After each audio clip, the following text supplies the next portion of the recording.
In today's video, I'm going to teach you how to create a master timeline in Asana. 5 minutes. Start by signing into Asana so you're on your workspace home.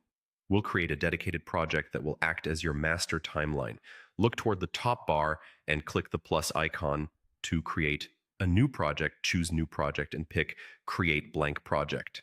Give it a clear, searchable name like Master Timeline, then Continue. Before you create it, set the default view to timeline, so every time you open this project, you land directly on the big picture view. Click Create Project. You now have an empty container where high-level dates will live.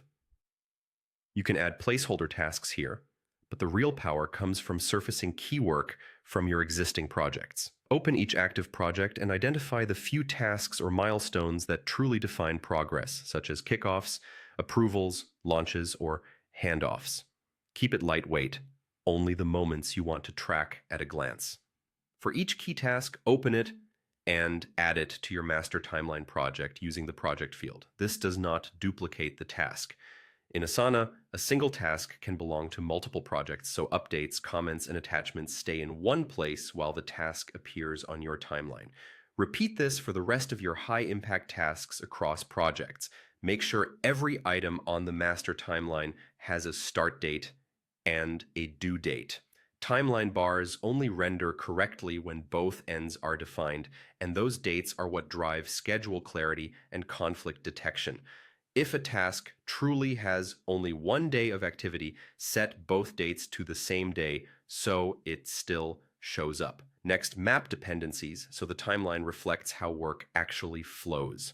In the timeline view, drag a connector from the edge of one task to the next to indicate that one can't start until the other finishes. This makes slippage or overlaps obvious and helps Asana flag potential risk when dates change. Finally, head back to your master timeline project and switch to the timeline tab if you aren't there already. Adjust the zoom level to the week, month, or quarter you care about and scan for bottlenecks, gaps, and readjustments. You can drag bars to reschedule, and the changes will update in the original projects automatically. That's it. With a simple project, careful task selection, solid dates, and clear dependencies, you've built an accurate cross-project master timeline you can trust and share. And